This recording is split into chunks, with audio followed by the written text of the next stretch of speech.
Hi friends, welcome to my channel. ఈరోజు మనం veg Manchuria తయారీ విధానాన్ని చూద్దాం.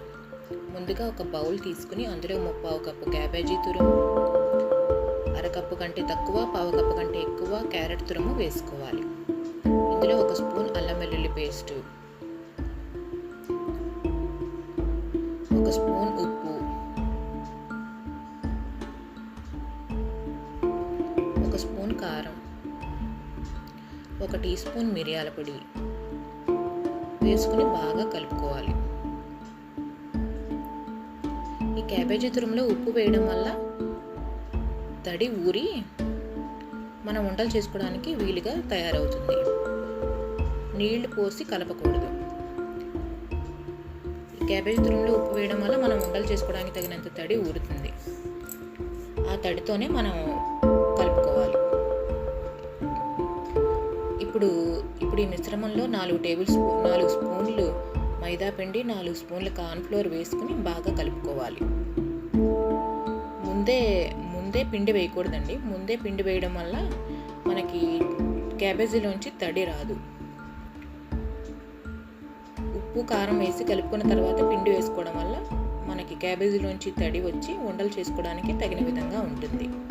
ఇప్పుడు ఈ మిశ్రమాన్ని ఉండలుగా చుట్టుకోవాలి.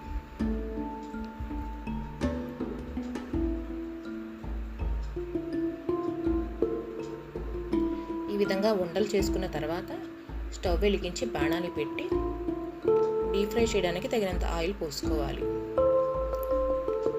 ఈ ఆయిల్ కొద్దిగా వేడెక్కిన తర్వాత ఉండలు ఒక్కొక్కటిగా వేసుకుని డీప్ ఫ్రై చేసుకోవాలి. స్టవ్ మీడియం ఫ్లేమ్లో పెట్టి వేయించుకోవాలండి. మరీ హై ఫ్లేమ్లో పెట్టకూడదు, మరీ లో ఫ్లేమ్లో పెట్టకూడదు. హై ఫ్లేమ్లో పెడితే లోపల వేగకుండా పైన రంగు వచ్చేస్తాయి. లో ఫ్లేమ్లో పెడితే ఉండలు విడిపోతాయి. అందువల్ల మీడియం ఫ్లేమ్లో పెట్టి చక్కగా గోల్డెన్ బ్రౌన్ కలర్ వచ్చే వరకు ఈ విధంగా వేయించుకోవాలి. ఇప్పుడు మరొక బాణలి పెట్టి స్టవ్ ఆన్ చేసి కొద్దిగా నూనె పోసుకోవాలి.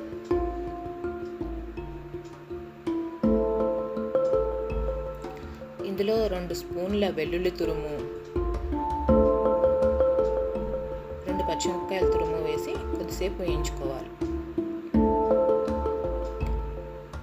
తర్వాత ఉల్లిపాయ తురుము వేసి కొంచెం సేపు వేయించుకోవాలి. స్టవ్ హై ఫ్లేమ్లో పెట్టి వేయించుకోవాలండి. ఇందులో తగినంత ఉప్పు, తగినంత కారం, పావు టీ స్పూన్ మిరియాల పొడి వేసి కలుపుకోవాలి.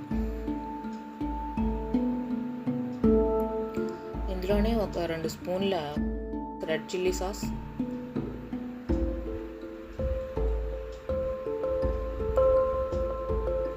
1 table spoon green chilli sauce,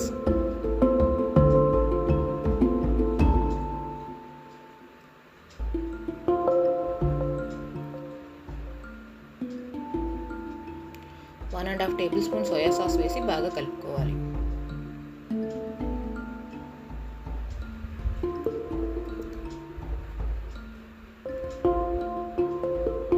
ఇప్పుడు 3 స్పూన్ల టమాటా సాస్ కూడా వేసి బాగా కలుపుకోవాలి.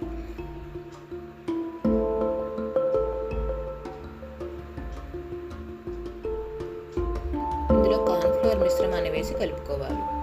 2 టేబుల్ స్పూన్ల కార్న్ఫ్లోర్లో 2 టేబుల్ స్పూన్ల నీళ్లు వేసి ఆ మిశ్రమాన్ని ఈ సాస్లో వేసి బాగా కలుపుకోవాలి. ఈ ప్రాసెస్ అంతా కూడా హై ఫ్లేమ్లో చేసుకోవాలి.